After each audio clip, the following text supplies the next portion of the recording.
Indiana. Thank you very much. Mike and Patsy did a great job of explaining about some trends and opportunities in the future of manufacturing. I've been asked to focus on something of a more micro level at plants, which can be improved, and I can possibly show you some things that you haven't been doing, and maybe we can share some other things. In the past, I've spoken particularly about our environmental stewardship at SIA. We're probably best known for that. We were the first auto plant in North America to be zero landfill, and we actually profit from our environmental stewardship. But another area that we have been very successful in, fortunately, and received awards for, is our safety, and that's what I'm going to focus on today. A little bit about our plant before I get started. As was mentioned, we're right off of I-65 there, and we've got 832 acres, and all of it is a backyard wildlife habitat.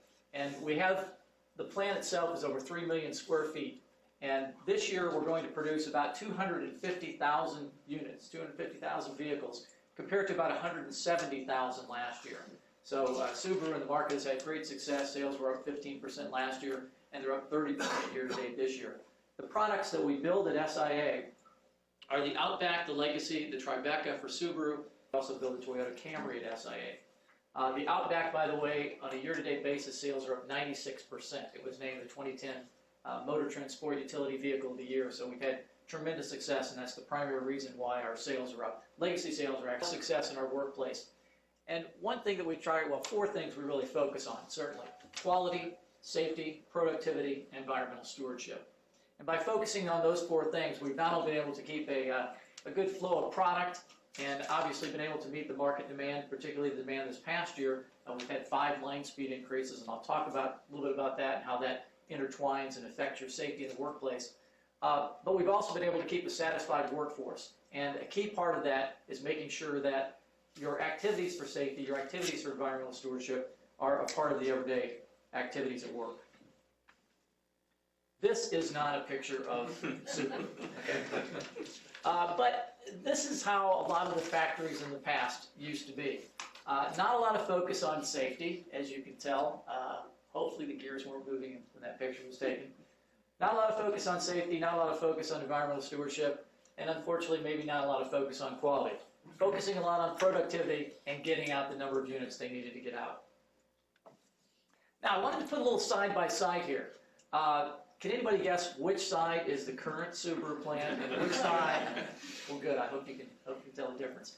That's the old Model T plant, and what I tried to do is pick out pictures that were similar operations. So you can see there in the old Model T plant, that was basically where some of their seed install area, and this is just past our seed install, and actually I'll show you a better picture of that in a few moments.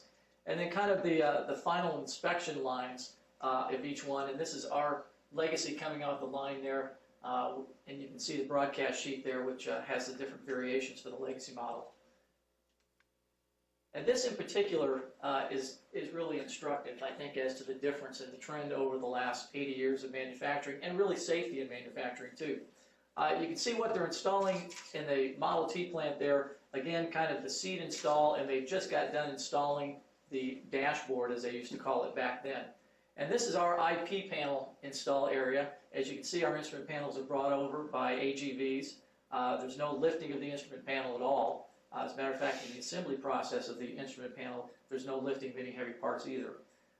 That's quite a difference from the lift. I'm not even sure what you call that hoist they've got there that installed it back in those days. But you can see the gentleman standing up there. Certainly they have no harnesses on, they have no bump caps on, they have no safety glasses on. All of that, of course, you'll see in the modern-day factory, and I'm sure at yours also. Now, hopefully the embedded video will work. In just a minute here, we'll get to see a little bit about our plant, too. They say there should be a little delay, so let's see if it comes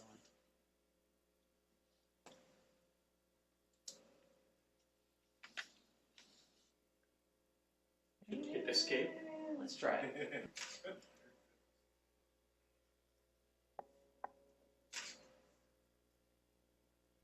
We'll do it the old-fashioned way. Okay. Now where is the White screen. lower right? Okay. Do we need? Is there an audio? No. Okay. No. See, go on full screen now. Oh. That's okay. Well, what you're seeing here again is part of the instrument panel install, and also the AGVs that are used for that install. That's just a vehicle driving off the line there. I think maybe we missed the very first part of that clip, but wanted to show you through that how much technology actually is involved in the process. And what I'm going to do with the remainder of the slides is kind of a go and see activity for you. Can everybody hear me okay? I'm not used to ideally, I take you all outside, we get on the bus, and we go drive 20 minutes down the road and see the plants. Since we can't do that today, I do want to invite all of you to come out and see the plant so you can see all of what I'm going to talk about actually in action. But short of that, we're going to go on a little bit of go and see activity today by virtue of the slides that I've got to show. What I'm going to do is outline for you basically our safety management system and show you some of the techniques and the different processes we have in action to make it work. First of all, it's important that in any safety management system, you've got executive involvement. And we have a tremendous amount of executive involvement. One of the main parts of that is the monthly Executive Safety Committee meeting. And at that meeting, I won't go into detail in the interest of time here, but you can see the committee responsibilities are extensive.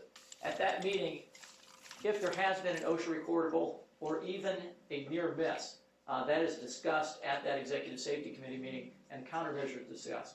Also, the safety plans for the year are reviewed, the targets are reviewed on a monthly basis, and certainly we also focus on the Kaizen activities. And improvement is a very important part of our safety management system. And we also include that, we have a reward system for safety Kaizens that are turned in, and we have various safety campaigns, and I'll talk a little bit about more about those in just a moment. We also provide some hands-on leadership and involvement in establishing the safety policies themselves. We also have what we call safety star points. Each one of our teams at SI, we're set up with a team concept, has an individual that is assigned specifically to be the safety star point for that team.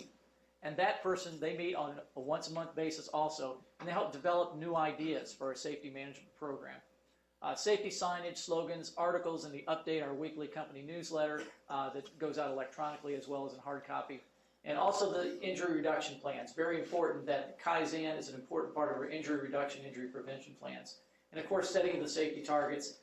One thing that is essential, and hopefully this is incorporated at all of your companies also, safety targets as well as environmental stewardship targets are part of not only the performance review of everyone on the SIA management team, but they're also part of the management bonus program.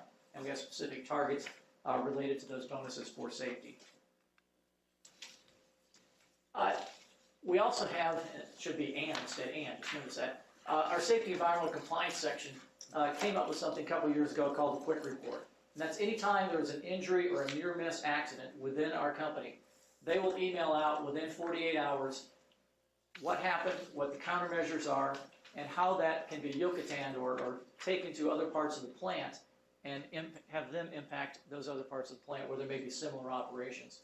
It's important that they see the immediate countermeasure, then it's also followed up with a description of other countermeasures based on a 5 why analysis when we have the Executive Safety Committee meeting that month.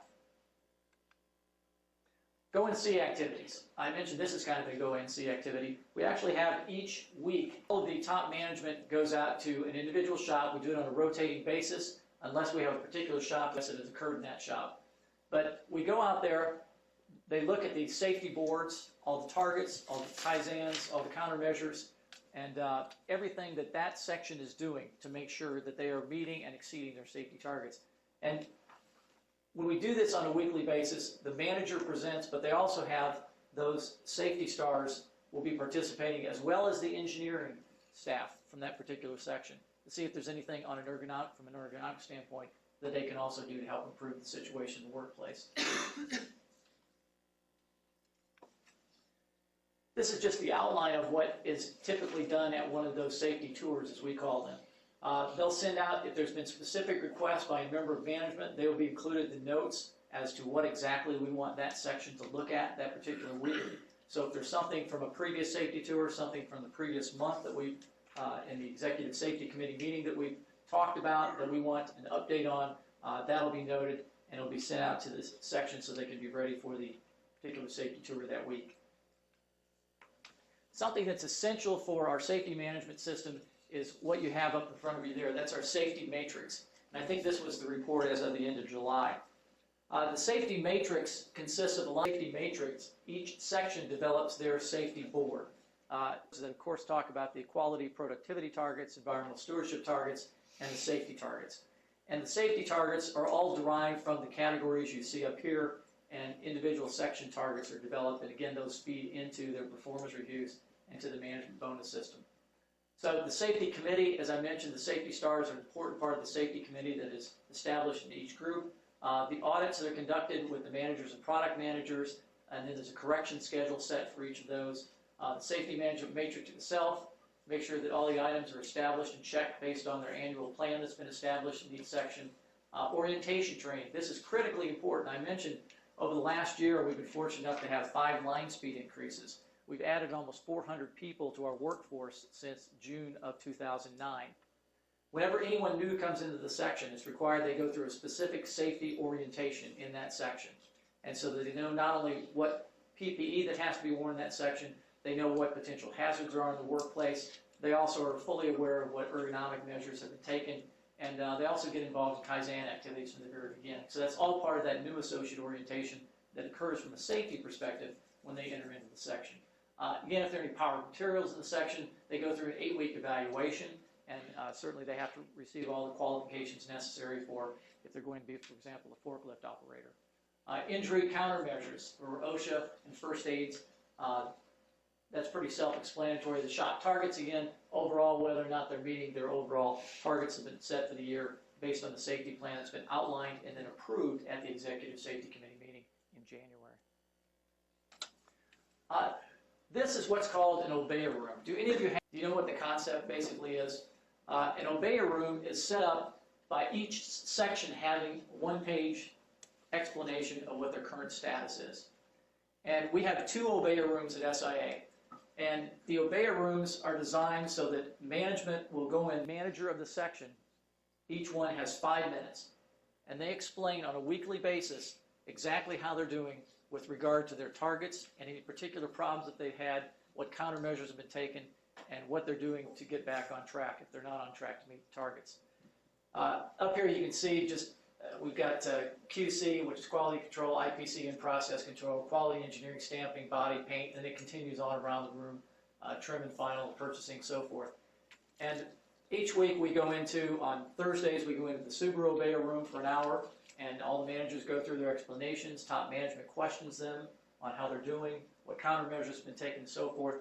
And then on Fridays, we do the same thing with our Camry operation on the Toyota production process. So the Obeya room is very important to keep top management informed. An important part of that, and it's hard to see in this picture because I was asked not to make it so that you could focus real good on those quality targets. I think some of those are proprietary, but at the top of each of those charts is safety. So we do have an emphasis on safety, and safety is an important part of the Obeya process and the explanations and keeping top management very heavily involved in the safety process. Ergonomics, Patsy showed a slide about how from the computerization standpoint you can gauge whether the product is easy. Also get engaged in that from the very beginning, and based on that a lot of assist devices, a lot of other things have been brought into the workplace. When I first started at SIA, before I started production back in 1989, the common automotive workplace in America, you would lift a tire, put it onto a car 25 years ago. You would lift a car battery, a seat. All those were done by hand. Not a good idea from an ergonomic standpoint. So nowadays, if you go into a modern factory, a tremendous number of lift devices, install assists, I should say, that are designed to really reduce the ergonomic stress. At no place on our production line does anyone have to lift anything more than 10 pounds in weight. And that includes tools. We also have done an extensive amount of not only training, but simulation. Before any associate goes into a workstation in our production process, they have to go through an extensive standardized work process simulation. And as a part of that, we also utilize that same process to help reduce workplace injuries.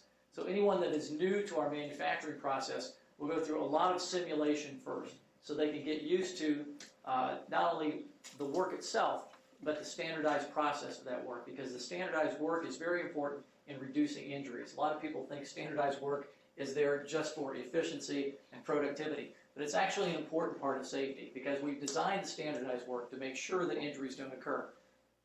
Since we have been involved in this process heavily over the last, reduced tremendously, and I'll show a chart at the very end, the amount of ergonomic strain, sprain injuries in the workplace.